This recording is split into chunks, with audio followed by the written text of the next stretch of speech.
Las buenas conciencias, autor Carlos Fuentes.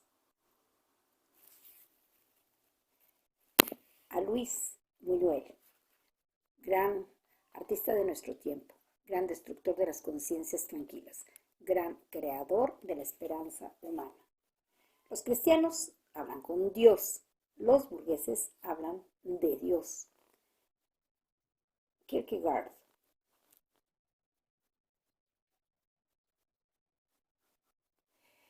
Jaime Ceballos no olvidaría esa noche de junio. Recargado contra el muro azul del callejón, veía alejarse a su amigo Juan Manuel. Con él se iban las imágenes de un hombre delatado, de una mujer solitaria, del pobre comerciante gordo que había muerto ayer. Se iban, sobre todo, las palabras que ahora resonaban sin sentido. ¿Por qué no he venido yo a llamar a los justos, sino a los pecadores? Calan con sus sílabas rotas en un pozo de indiferencia y tranquilidad. Se sentía tranquilo, tenía que sentirse tranquilo. Ahora, Jaime Ceballos repetía su nombre en voz baja.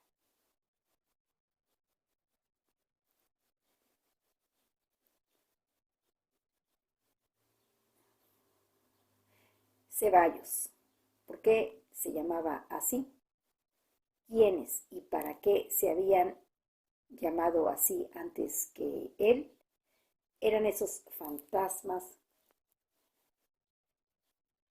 amarillos, encorsetados, rígidos, que su padre había colgado en las paredes de la alcoba antes de morir. Los Ceballos de Guanajuato, gente decente, buenos católicos, caballeros, no eran fantasmas. Los traía metidos adentro, de buena o mala gana. A los 13 años jugaba todavía en la vieja carroza sin ruedas que la familia conservaba en la caballeriza empolvada. Pero no, primero debía recordarlos tal como se reflejaban desde las paredes de su padre en los daguerrotipos desteñidos. Recordaría, repetiría los nombres, las historias, la casa, húmeda y sombría. Casa de puertas y ventanas que la muerte, el olvido o la simple falta de acontecimientos iban cerrando una a una. La casa de los escasos momentos de su adolescencia, el hogar donde quiso ser cristiano, la casa y la familia. Guanajuato. Repartiría los nombres, repetiría los nombres, las historias. Caminó de regreso a la casa de los antepasados. Había salido la luna y Guanajuato le devolvía un reflejo violento desde las cúpulas y las rejas y los empedrados, es decir, las calles empedradas. La mansión de cantera de la familia Ceballos abría su gran zaguán verde para recibir a Jaime. Las buenas conciencias, capítulo 1. Esta es la gran casa de cantera, habitada hasta el día de hoy por la familia. La historia de Guanajuato ha patinado sus muros de piedra rosa. Las vidas de los Ceballos, sus alcobas y corredores, la gran casa de cantera situada entre la bajada del Jardín Morelos y el callejón de San Roque, frente al templo del mismo nombre, y a unos metros de la hermosa plazuela a la que dan fama año con año las representaciones en un escenario casi natural de faroles, árboles, rejas, muros ocres y cruces de piedra, de los entremeses de Cervantes. En lenta, es lenta la vida de la casa, y hay algo ruinoso. Más que en las viejas paredes, más que en las vigas húmedas, en el aire que durante las noches descansa y acumula el polvo entre los pliegues de las cortinas. Esta es la casa de los cortinajes, de terciopelo verde, detrás de los balcones principales, de brocado antiguo entre las alas, otra vez de terciopelo rojo manchado, en las habitaciones matrimoniales, de algodón, en las demás. Cuando el alto viento de la montaña gime, estos brazos de tela se levantan y azotan y hacen caer por tierra las mesitas y los adornos cercanos. Se diría que alas espesas abrazan las paredes y se aprestan a levantar la casa en vuelo. Mas el viento se aquieta y el polvo busca otra vez los rincones. Hay objetos que la luz se empeña en aislar. El gran reloj de la sala, los sables plateados del tío Francisco, el frutero de bronce que brilla siempre en el centro del comedor oscuro, el tablero de campanillas a la entrada de la cocina, y los azulejos de esta y sus trastos de cobre y barro, la fuente de cantera del patio, blanca en la noche. El resto de la casa es parda, las vigas altas, las paredes cubiertas de un papel verdoso, los muebles de madera y seda y mimbre opacos. Los salones y las recámaras ocupan el segundo piso. Cuando se abre el enorme zaguán de la bajada, el patio apenas se respira al fondo. A la derecha inmediata sube una escalera palaciega de piedra con escudos de la ciudad labrados en los altos muros y un lienzo de la crucifixión en el descanso. Por aquí se llega al largo salón, que en otra época era blanco y alegre, con piso de tezontle, muros enjalbegados y muebles de nogal rubio. El abuelo Pepe Ceballos le dio su cariz actual, los gruesos cortinajes, los candiles y el papel verdoso, el piso de parqué, los sofás de seda marrón y las columnas de lapislázuli. Los 4 balcones que miran hacia la plaza de San Roque se abren desde este largo salón. Una cortina de brocado lo separa de la sala más pequeña, sin luz, donde la orquesta acostumbraba instalarse en los viejos tiempos. Una puerta de vidrio opaco y diseños florentinos conduce al comedor encerrado y mustio, a cuyas espaldas y a lo largo de toda el ala se extiende la cocina. Otra puerta semejante esconde la biblioteca con sillones de cuero renegrido, y de allí es posible pasar al corredor sobre el patio interior, donde fluyen el murmullo del manantial y el verdor de los líquenes. El corredor en escuadra da luz a la biblioteca, a la recámara principal y a la de Jaime. Al fondo se encuentra el baño común, instalado a principios del siglo. Subsisten las llaves de oro, cabezas de león, con las que Pepe Ceballos adornó su tina. Y subsiste el agua ferrosa, color café, que ameniza las abluciones en Guanajuato. A la entrada de la casa, a la izquierda, está el bodegón repleto de telarañas, baúles, cuadros desechados, muebles cojos, leña, colecciones de mariposas cuyas alas se mezclan con el vidrio pulverizado que las cubría, espejos teñidos, paja, tomos desencuadernados de los folletines leídos por las generaciones pasadas. Paul Féval, Alejandro Dumas, Ponson du Terreau,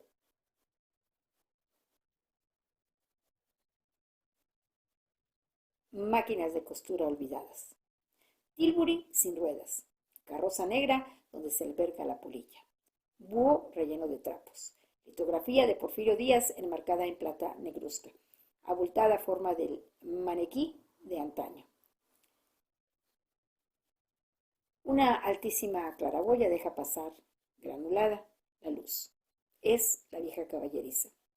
De igual manera que la luz aísla ciertos objetos de la casa, ciertos objetos del bodegón se aíslan en la memoria de Jaime.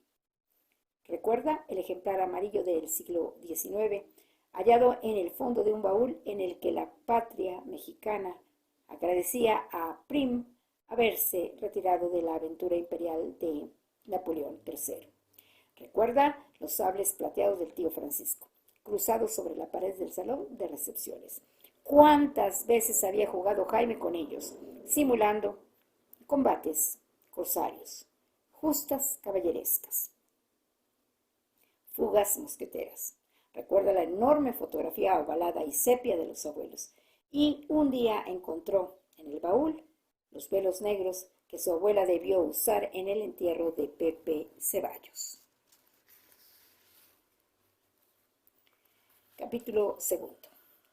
Pertenecían, en palabras del tío Jorge Valcárcel, a una familia guanajuatense de no escasos méritos y de extendido parentesco. Guanajuato es a México lo que Flandes a Europa. El cogollo, la esencia de un estilo, la casticidad exacta. La enumeración de los hombres públicos guanajuatenses sería interminable, pero el número apenas indicaría la profundidad del sentimiento político mexicano en esta región que se precia de ser la cuna de la independencia. Si a algún estado de la República habría que acudir para encontrar la raíz de los estilos políticos mexicanos, sería a este. La malicia de la concepción y la finura de la ejecución llevan un estilo originalmente guanajuatense. Nadie, como sus hombres, conoce mejor sus tácticas o las tácticas de la legalidad aparente para encubrir la voluntad decisiva. Nadie el valor de los procedimientos formales y de la maniobra de cámara. ¿Por qué? En la dilatada extensión de Nueva España fueron estos los lectores y las infanterías de Voltaire y de Rousseau. ¿Por qué en nuestra extensa actualidad se escuchan en los pomposos escalones de su universidad discusiones sobre Heidegger y Marx? El guanajuatense posee una doble y muy desarrollada facultad para aprender lo teórico y convertirlo en práctica eficaz. No en balde fue Guanajuato cuna de don Lucas Alamán y su universidad antiguo centro jesuita. Así, el guanajuatense es un mocho calificado, un mocho laico, como todos los eficaces, capaz de servir a la iglesia más oportuna y que en su concepto garantice la mejor administración práctica de la voluntad general teórica.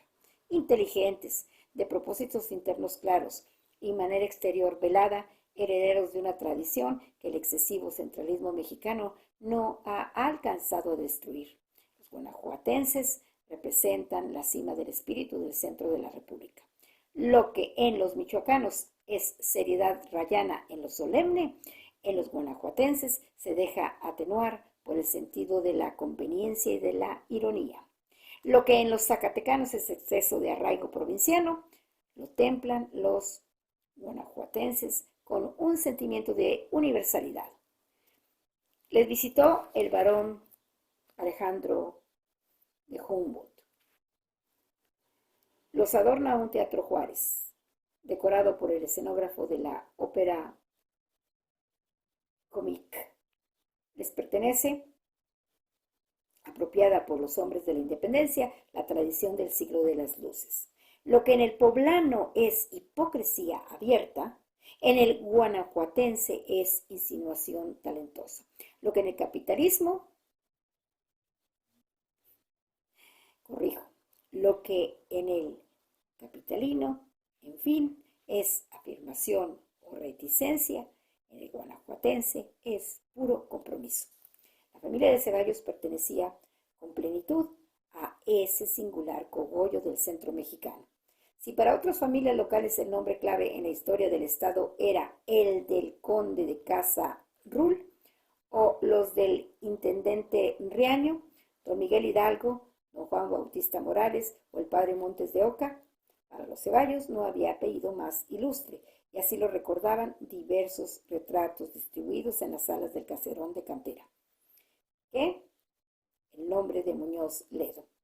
Este, otrora distinguido gobernador de la entidad, fue el que permitió a la pobre familia de inmigrantes madrileños instalar una tienda de paños cerca del Templo de San Diego, allá por el año de 1852. El jefe del hogar, don Higinio Ceballos, había sido oficial de aquel Baldomero Santa Cruz, notable comerciante en paños del reino de la calle de la Sal, y de él aprendió la máxima de su comercio. El buen paño en el arca se vende. Pegado a su mostrador, se beneficiaba lenta, pero seguramente. No obstante, estos Ceballos gachupines y además tenderos no dejaron de ser mal vistos en aquella época de primicias independientes. No fue el secretario del señor gobernador quien pensó así ante el primor evidente de la Ceballitos Mayor, una matritense de colores subidos, ojos verdes y 17 años. Fue de esta manera la flamante señora de Lemus, esposa de tal secretario, quien logró que el comercio de su señor padre emigrara de la sombra del callejón de perros muertos al sitio principal y asoleado frente al gran templo de San Diego. Pero la familia hasta hoy prefiere atribuir su buena fortuna original al gobernador Octaviano Muñoz Ledo, dando con ello acabada muestra de su asimilación guanajuatense. La relación pública por encima de la verdad privada.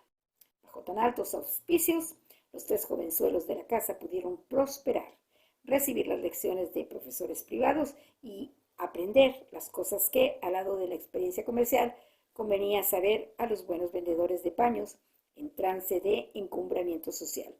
No todo fue tortas y pan pintado. El paso de Muñoz Ledo por la gubernatura fue sumamente expedito, y aunque su filiación era conservadora, Lemus, el secretario de gobierno, supo dar la voltereta en el aire y caer bien plantado en el campo del liberalismo. Y en 1862, cuando las fuerzas de Prim desembarcaron a cobrar la deuda mexicana, la furia antiespañola, encarnada en grupos de jóvenes que recorrían las estrechas calles de la vieja población gritando «¡Hasta Madrid!», obligó a don Higinio Ceballos a cerrar el comercio y esconderse con toda su familia. Familia de crinolina y tirabuzones, de patillas esponjadas y redingotes azules, de clavel entre los senos y leontina sobre el chaleco, en casa de Lemus. Más que la patria mexicana, los Ceballos, con su aspecto colectivo de lienzo de cordero, hubieron de agradecer el gesto del general Prim. El comercio prosperó. Las señoras de la casa de la última moda siempre encontraban en Ceballos e hijos la seda mate, el mantón chinesco o el encaje de brujas necesarios para el próximo baile de palacio. Cuando el viejo Higinio Ceballos murió, el mismo día en que Maximiliano pisó tierra veracruzana, su familia se encontraba colocada en las alturas de esta sociedad provinciana. Había sido adquirida la casa señorial frente a San Roque, una casa de la colonia encalada, tibia en sus tonos de tezontle y nogal. Los cascos de varios pura sangre tronaban sobre las baldosas de la entrada y en la caballeriza fueron instalándose la carroza negra para las grandes ocasiones, el tilburí para los paseos de campo y el coche de 2 lugares para los mandados cotidianos. Caballerangos, doncellas, cocineras, maestro de música, mozos y jardineros se desparramaban con su rumor de botines apretados o pies descalzos por los corredores del enorme lugar. La guerra de intervención dividió a los 3 hermanos. Pánfilo y José prefirieron seguir obsequiando bajo la administración imperial los gustos de las familias locales. Pero si aquel, el hijo mayor de don Higinio, se adhirió sin reservas al imperio, en voz baja, profesaba las ideas liberales que, en primer lugar, habían sido el motivo de la emigración de don Higinio. Solo Francisco decidió unirse a la lucha liberal. Militó en las filas del general Mariano Escobedo y, al cabo, fue capturado y mandado fusilar por el temible Dupin en un llano de Jalisco. Presidía el hogar la viuda de don Higinio, Margarita Machado era una cordobesa inteligente, alegre y desprevenida que sabía conducir sin esfuerzo, más bien con la apariencia de desorden, los menesteres caseros, cuya acabada perfección parecía aún más sorprendente en virtud del desparpajo que la señora imprimía a todas sus actividades. Doña Margarita tomaba las cosas como venían, y en ella era bien cierta la tan estereotipada sinonimia entre la abundancia de carnes y la jovialidad. Las otras señoras de Guanajuato, tan simples, pero más solemnes, tenían siempre ocasión de admirarla. Ella estaba al tanto de lo que sucedía en los grandes centros de la moda. Recibía las primeras y asombrosas revistas ilustradas de París y Londres. Y era la primera en lanzarse a las calles con ese polizón o aquella sombrilla tornasolada. Era inteligente, graciosamente inteligente.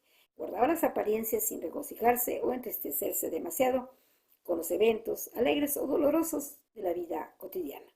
Esto significa, en los extremos, que era incapaz de jactarse o de solicitar compasión. Por eso, al poco tiempo de la muerte de don Higinio, se la vio correr de nuevo, estrenando una novedosa tela de Escocia por los mercados populares. Pepenaba ejotes, flor de calabaza y hierbas de olor con su criada a la saga.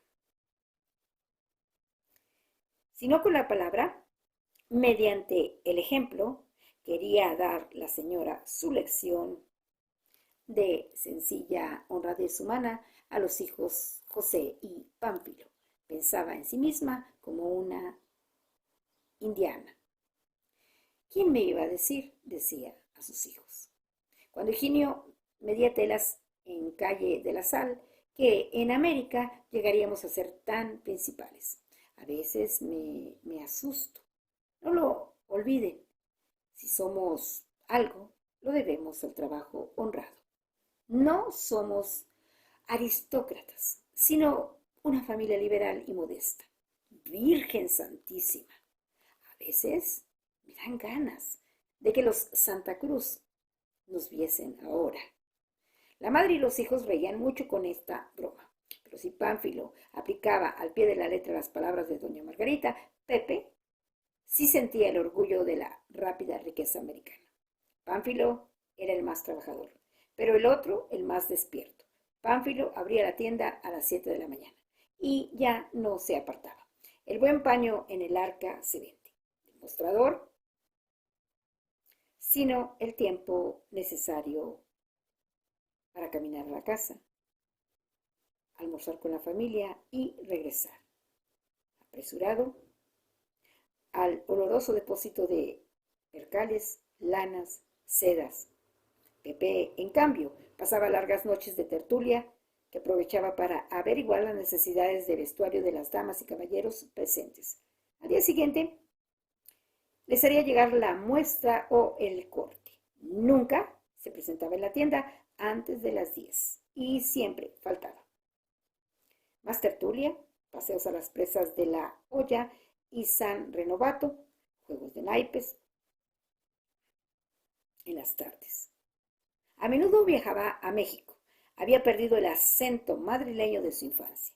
Pánfilo, con su habla de dientes cerrados, lo conservaba tenazmente. Pepe era rubio, ligero, de ojos azules.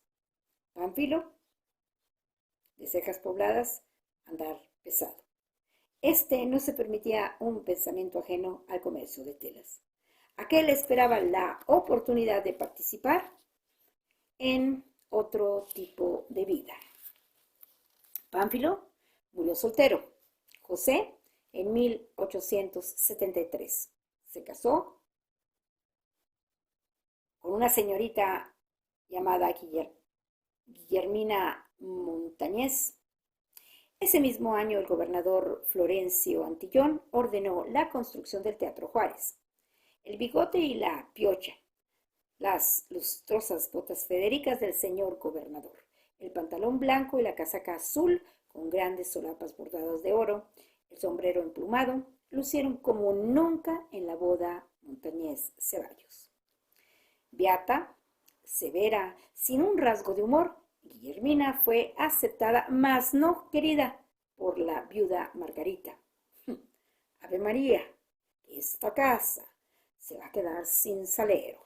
A veces doña Margarita, como para picarla, hablaba de las muchachas graciosas, dicharacheras, bailarinas de Andalucía.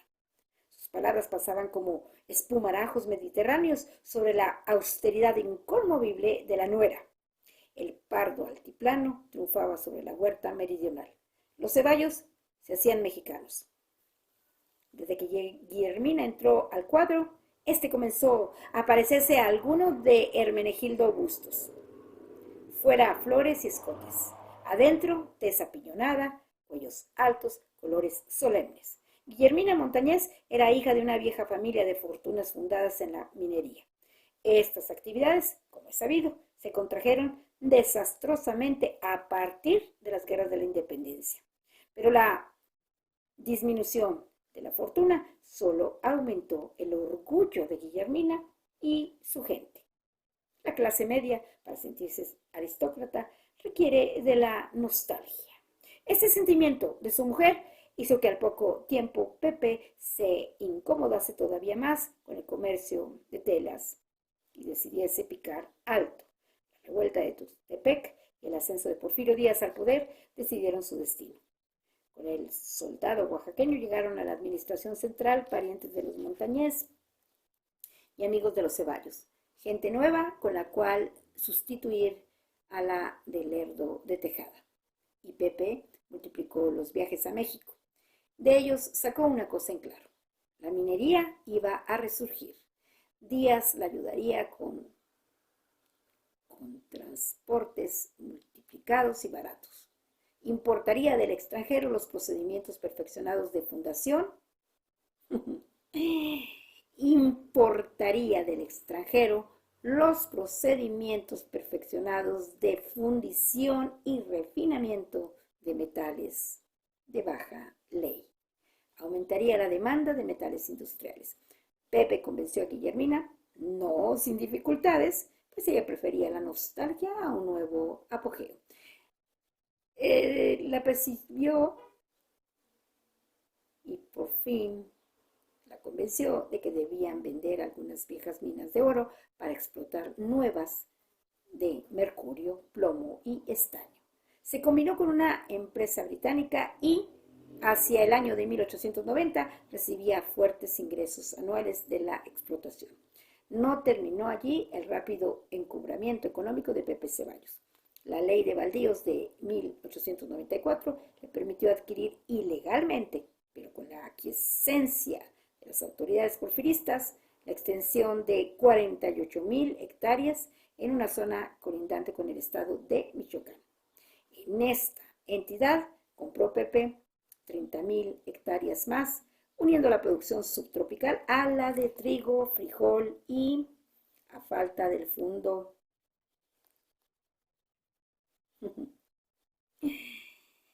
en esta entidad compró Pepe 30,000 hectáreas más, uniendo la producción subtropical a la de trigo, frijol y alfalfa del fundo guanajuatense.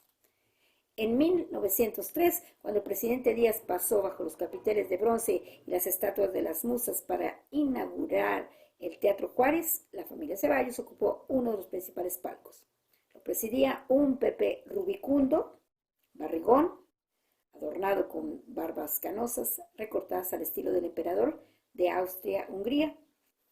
Lo rodeaban Guillermina, pieza y altiva, la siempre cordial, aunque ya octogenaria, doña Margarita, la sumisión rencorosa del pañero Pánfilo, las atenciones obsequiosas de los Lemus, convertidos en parientes pobres después de la derrota del lerdismo, y la algarabía de quienes por primera vez se desvelaban: Rodolfo y Asunción, los dos hijos del matrimonio pudiente. Puede decirse que aquella ocasión señaló el apogeo de José Ceballos. En el segundo intermedio de Aída, el gobernador Obregón González le hizo una seña para que pasase a conversar con don Porfirio en el palco presidencial. Durante el último acto, buena parte del público dividió la atención entre los adoloridos cantos de la pareja etíope-egipcia, enterrada en vida, y los discretos murmullos de la pareja político-social en el palco de honor. Su presencia nos honra. Esta será una noche inolvidable, había dicho Pepe. Guanajuato es un bastión del progreso de México, había respondido don Porfirio. Verá usted mañana qué bonitas fiestas. El ayuntamiento se ha lucido, había continuado Pepe, para quien las frases generales no eran comprensibles. Está bien, había comentado don Porfirio. Debe de haber de todo. La paz nos ha costado tanto trabajo. Y todos los mexicanos tenemos derecho a distraernos de vez en cuando. La paz solo es obra de usted, señor presidente, había concluido Pepe. No hubo, después de esta especie de consagración, grandes sucesos en la vida de la familia. Doña Margarita murió en 1905, el año de la gran inundación.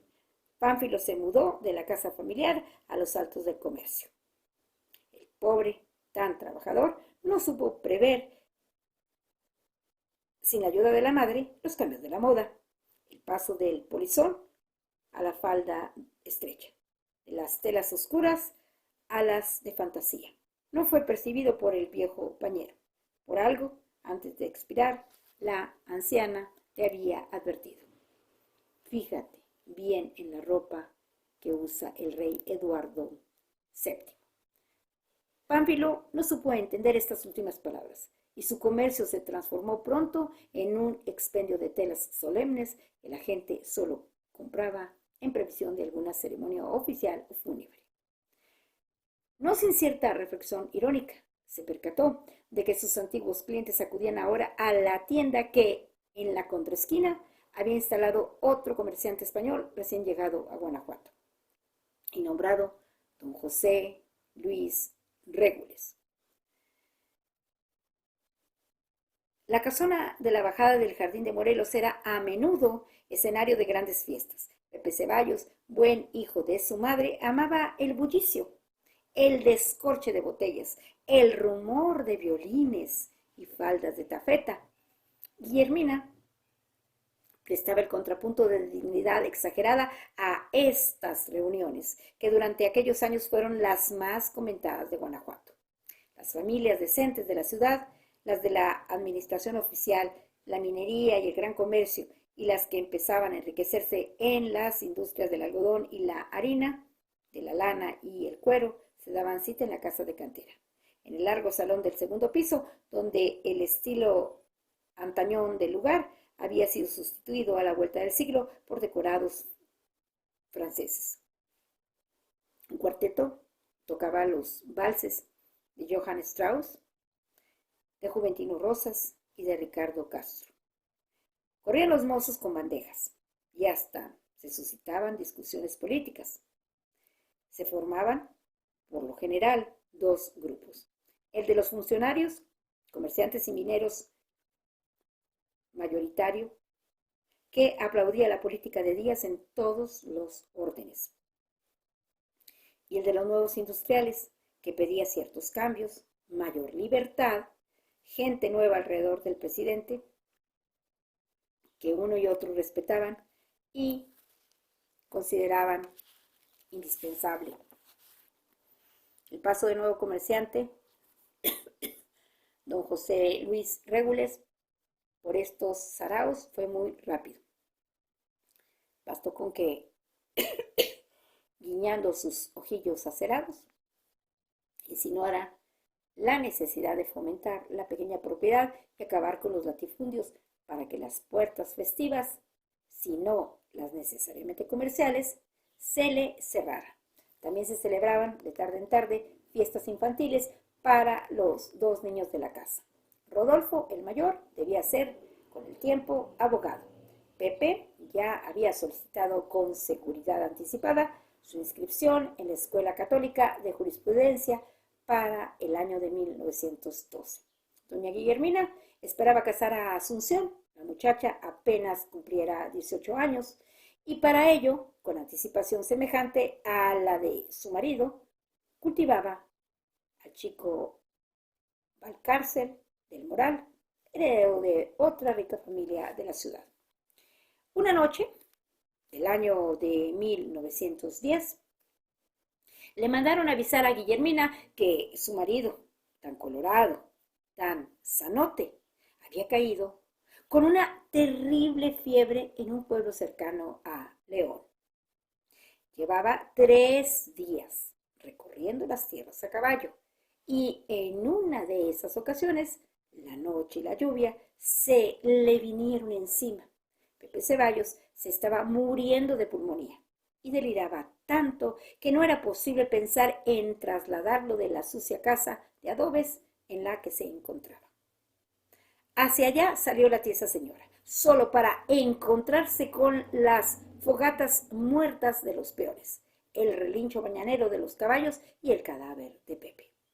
Por lo visto, los patriarcas de la familia Ceballos acostumbraban morir en fechas históricas. Aquel era un día de la tercera semana de noviembre y poco después se supo en toda la región que el mismo día había sido asesinado en Puebla Aquiles Cerdá. Apenas se divorció, ay, apenas se disolvió el cortejo encabezado por Guillermina y los 2 hijos vestidos de negro. Pánfilo se acercó a la viuda para decirle que contara con él como el hombre de la familia. Guillermina se detuvo a la salida del panteón municipal, frente al apretado panorama. Negro, morado, verde, de montañas, iglesias y cañadas. Pensó antes de abordar la carroza negra, que con los consejos del pañero, en decadencia, no iría muy lejos. Solo al ingenio propio podía acudir para resolver los problemas administrativos que la muerte de Pepe planteaba. Se sintió aliviada también.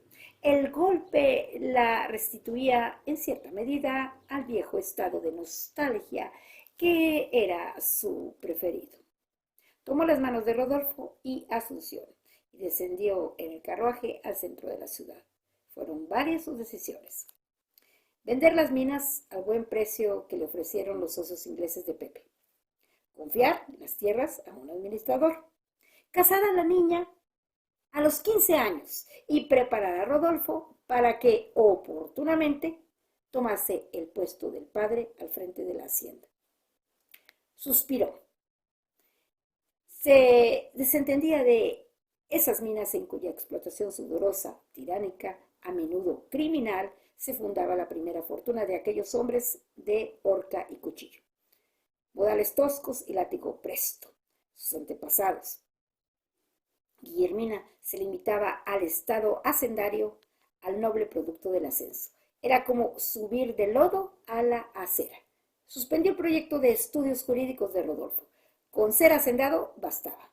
Pero si los sucesos desencadenados de la revolución le eran incomprensibles, más le resultaba el carácter de su hijo. Diríase que doña Margarita, la andaluza, había resucitado para incorporarse de manera acentuada y desfavorable al aspecto físico y moral del nieto. Nadie más despreocupado que este Rodolfo Fito Ceballos. Nadie menos apto para encargarse de la disciplina y el orden de una hacienda. ¿Y la revolución?, preguntaba Jaime cuando, hacia los 9 años, se enteró de aquel movimiento. Al principio no asustó a mamá.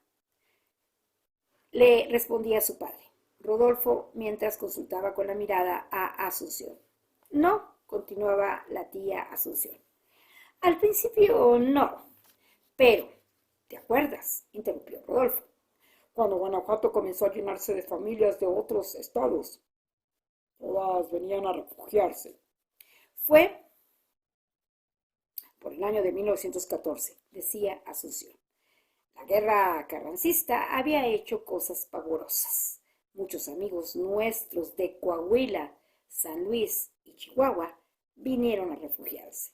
Había sido un desastre económico y, sobre todo, moral.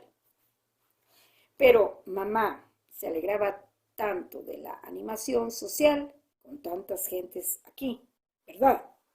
Sí, vinieron parientes, socios muy viejos de mi papá, amigos y también amigos de nuestros amigos. Todos se hospedaron en las mejores casas y con ese motivo se daban bailes. Todos iban a las festividades religiosas. Fue muy bonito. ¿Te acuerdas? A veces una familia de otro estado contaba la violencia y el saqueo.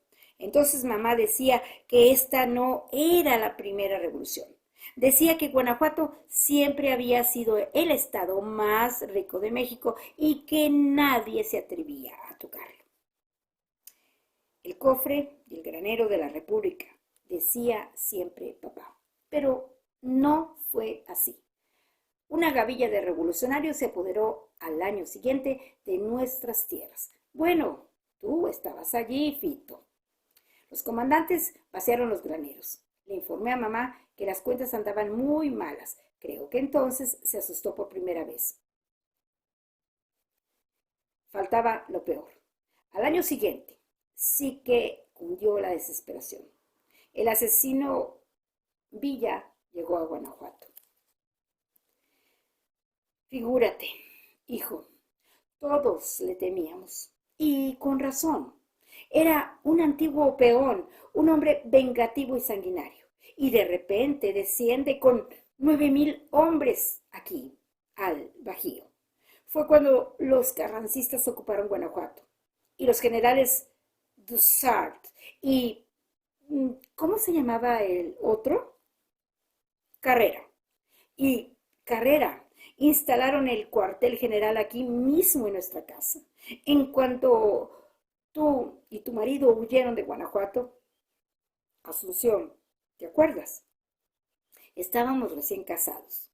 Era muy peligroso. Mi mamá nos dio permiso. Podían haberle dicho que los acompañara. Arrancar a mamá de aquí, de su casa.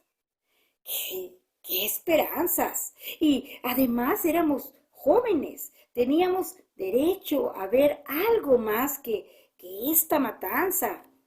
Fito, queríamos ambientes nuevos. No sé. Sí. Mamá y el tío Pánfilo se escondieron en la recámara principal. La casa estaba llena de tropas y caballos. Yo me había quedado en el casco de la hacienda. El tío Pánfilo tenía cerrada la tienda para no recibir bilimbiques. Entonces llegó el general Obregón y obligó al comercio a abrir las puertas y a rechazar el papel moneda de Villa. También obligó a aumentar los jornales. El tío Pánfilo creyó que iba a quebrar. Mamá escondió los pesos oro debajo del piso de la recámara. Pero de repente nada de esto pareció importante. Todos se murieron del susto cuando los carrancistas abandonaron la ciudad. Figúrate, tu abuelita y tío Pánfilo se encerraron a piedra y lodo y colocaron los colchones contra las ventanas. Es que el general Natera iba a entrar al frente de las tropas villistas. Después, los dos contendientes abandonaron la ciudad para concentrarse en Celaya y Guanajuato quedó en manos del bandido Palomo y el populacho. Había balaceras y saqueos a todas horas. Era como el fin del mundo. No entendíamos qué había pasado, cómo se había acabado aquella época de paz. No entendíamos, ¿verdad, Asunción?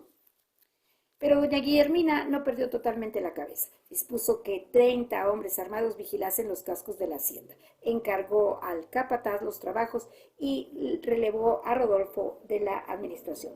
Su actividad religiosa se multiplicó. La solemne señora no dejaba de asistir a una sola procesión en favor de la paz. En todas las iglesias prendía velas en favor de la paz. En su recámara lloraba en favor de la paz. En los ejercicios entonaba el Salve Regina en favor de la paz. La situación alimentaba sin reservas su eterna hambre de nostalgia. En público se entristecía de que el gobernador hubiese prohibido que se tocasen las campanas durante las fiestas de la Santísima Virgen.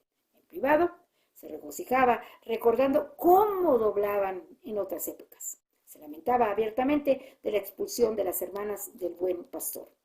Saboreaba íntimamente la memoria de la caridad con que los Ceballos habían colmado a las monjas.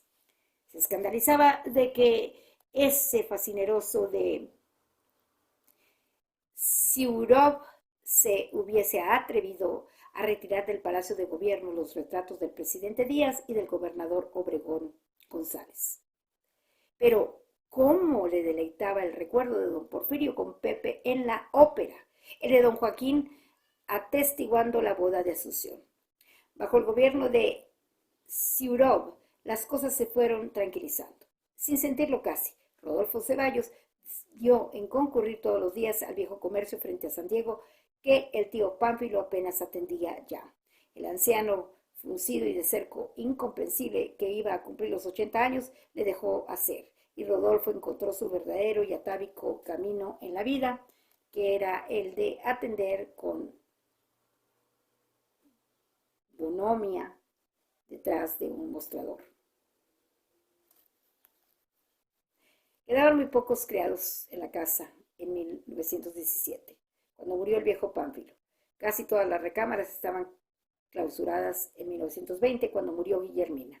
Asunción y su marido Jorge Valcárcel del Moral vivían en Inglaterra. Rodolfo quedó solo y cerró más puertas. La nueva ley de ejidos provocó la repartición de buena parte de las 78,000 hectáreas que Pepe Ceballos había adquirido por bicoca.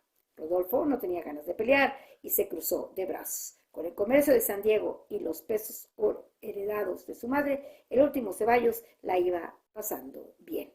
Su propensión a la obesidad, heredada de la abuela, se acentuó más con la vida sedentaria y a los 29 años el joven era un hombre rotundo, risueño y dormilón, y hacía amigos con todos, menos con los vástagos de las viejas familias que habían concurrido a las fiestas del caserón de cantera. Estas personas le fastidiaban. Todo era hablarle de tiempos pasados, de bodas célebres, de lo emprendedor que había sido don Pepe Ceballos. Todos habían sufrido con la revolución, todos añoraban, muchos se habían ido a vivir a México.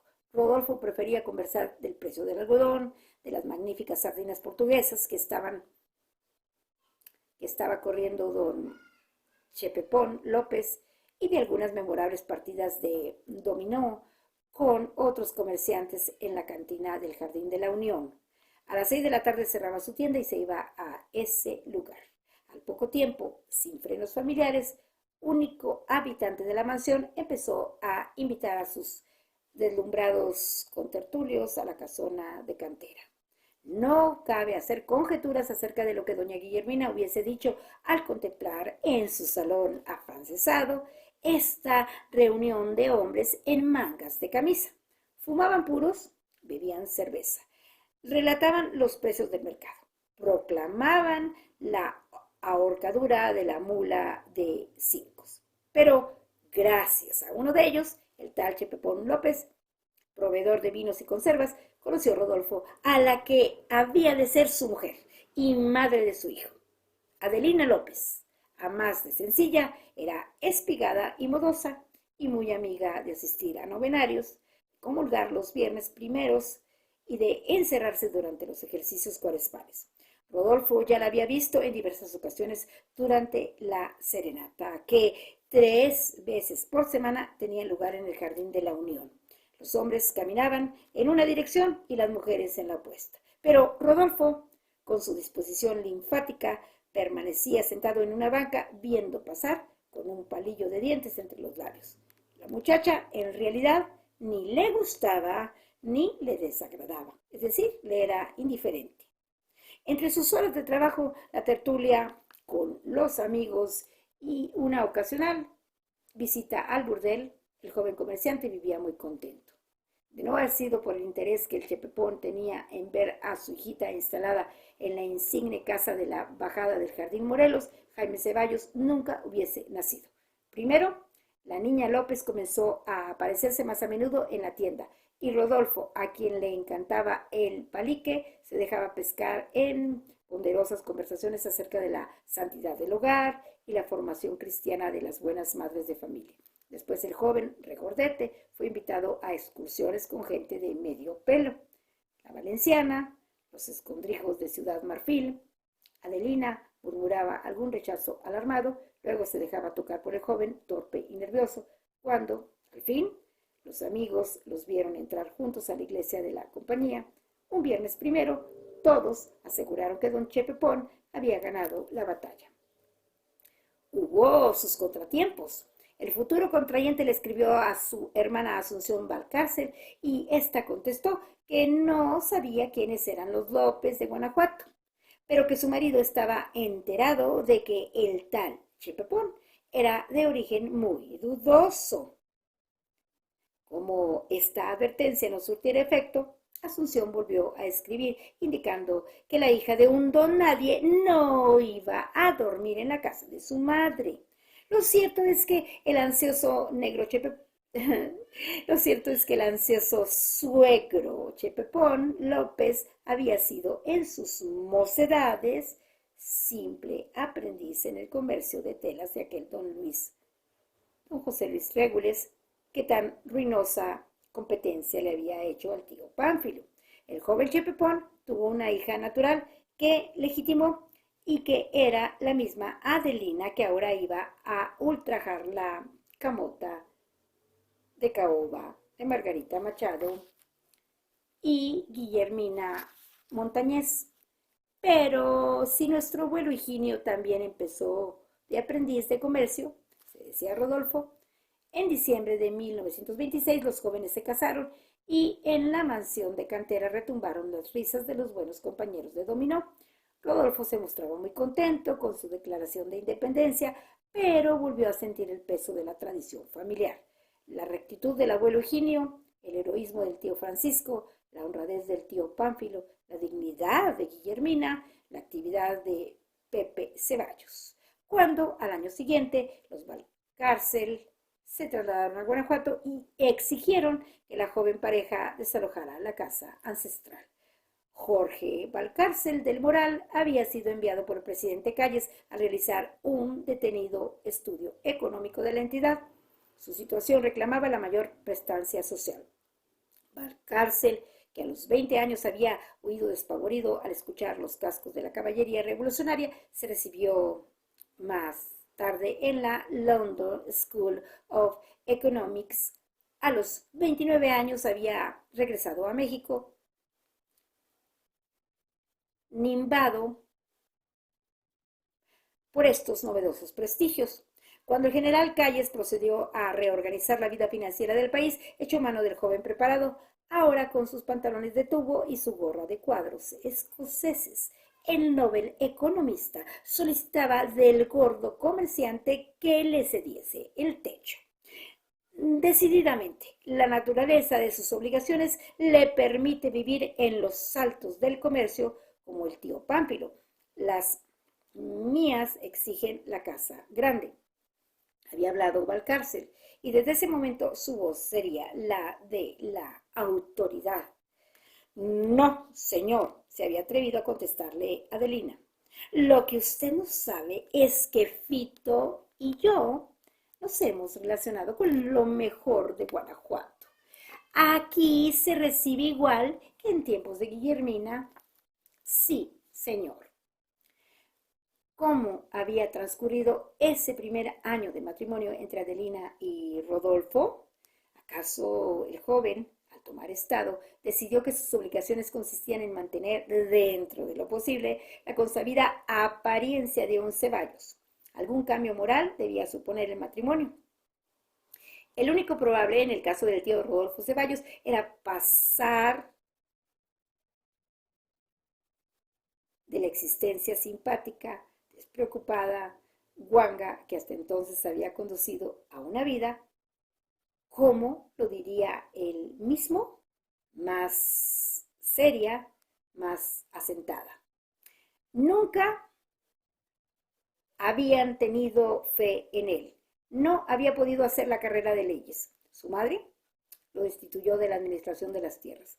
Ahora demostraría que podía ser tan excelente jefe de familia como su padre. La transformación no había de costarle demasiado trabajo. Si Rodolfo era nieto de Margarita, la Jocunda también era hijo de Guillermina, la tiesa. La verdad es que Adelina López puso cuanto estuvo de su parte para estimularlo en esta dirección. La actitud de la mujer era suicida. Si su interés estriba en que para encumbrarla Rodolfo se condujera con el mayor rigor social, en este desarrollo habría de destacar con el tiempo la propia vulgaridad de Adelina. La mujer no se dio cuenta de que sus posibilidades de felicidad radicaban precisamente en que Rodolfo continuase por su senda de bonomía desaliñada. Hubiese sido la mujer ideal de un jugador de dominó. Fue Adelina quien obligó a Rodolfo a cerrar las puertas de la casa a los antiguos compañeros de dominó. Adelina quien limitó a un almuerzo dominical la estridente presencia de don Chepepón. Adelina, quien orilló a su marido a abrir de nuevo el largo salón afrancesado, y ella quien formuló las listas de invitados selectos, ella quien clamó para que Rodolfo tomase un dependiente de almacén y se escondiese en la improvisada oficina de los Altos. Ella, en fin, quien suprimió la eterna sonrisa de los labios del comerciante. Pero también, al exhibirse en la forzada tertulia de los sábados ante las viejas familias, Adelina había permitido al marido comparar costumbres. No porque las de los invitados fuesen ejemplares, sino porque Adelina siempre resultaba en un escaño más bajo que el de la estricta mediocridad provinciana. Todas las voces eran apresuradas, la de Adelina chillona. Todos eran hipócritas. Adelina sobreactuaba. Todos eran beatos. Adelina con mal gusto. Y todos poseían el mínimo de conocimiento de los valores entendidos. A ella le faltaba. Abundaron las opiniones, cursilería, ausencia de tacto, mala educación social. Y Rodolfo, dispuesto a asumir de nuevo su tradición, hubo de aceptar las censuras. A medida que los propósitos de la esposa se realizaban, el afecto del marido se iba enfriando. Empezaron los altercados, los dimes y diretes y los lloriqueos.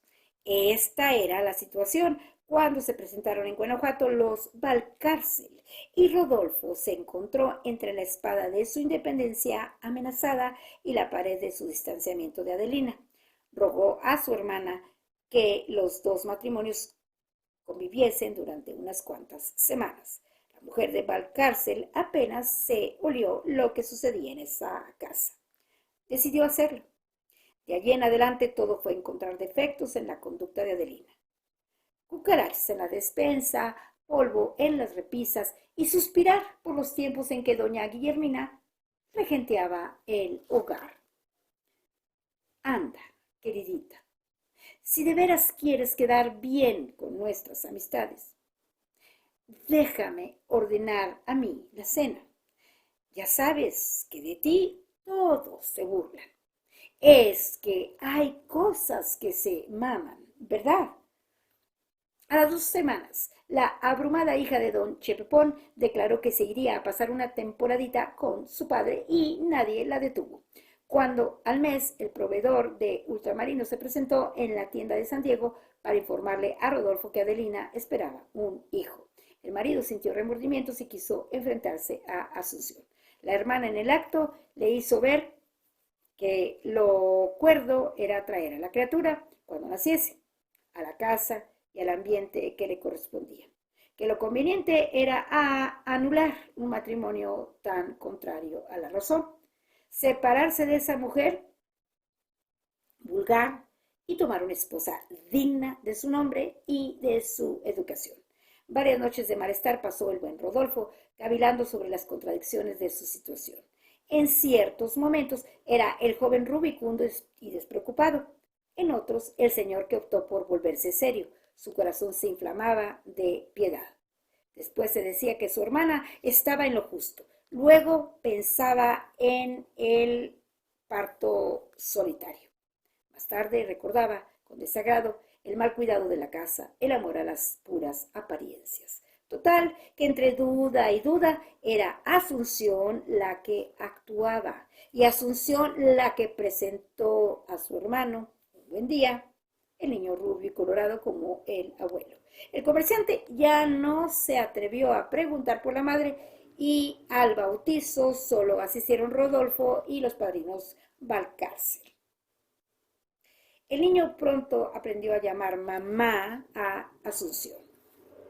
Aquí termina el capítulo segundo del libro que se llama Las Buenas Conciencias, cuyo autor es Carlos Fuentes. Son las 4 de la tarde con 19 minutos y hoy es martes 30 de mayo del año 2023.